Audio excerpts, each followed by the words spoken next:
نبی اکرم صلی اللہ علیہ وسلم کا فرمان ہے کہ اللہ تعالیٰ فرماتے ہیں، اے بندے،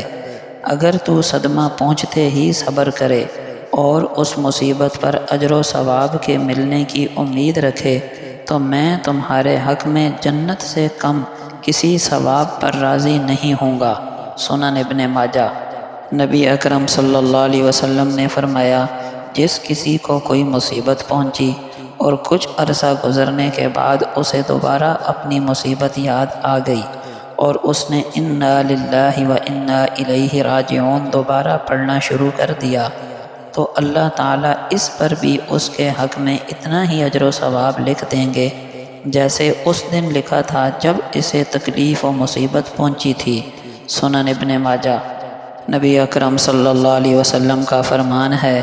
جو کوئی مومن اپنے کسی مسلمان بھائی کو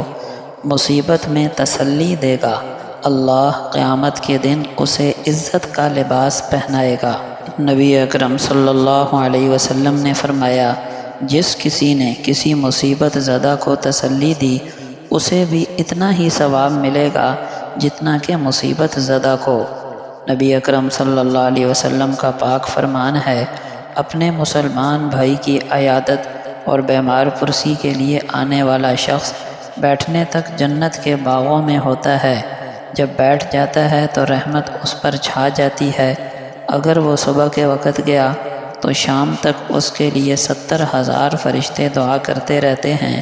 اور اگر شام کے وقت گیا تو صبح تک 70,000 فرشتے اس کے لیے دعا کرتے رہتے ہیں۔ نبی اکرم صلی اللہ علیہ وسلم نے فرمایا، جس نے کسی مریض کی عیادت کی، آسمان سے پکارنے والا یوں پکارتا ہے، تم خوش رہو، تمہارا آنا مبارک ہو اور تم نے جنت میں اپنا گھر بنا لیا۔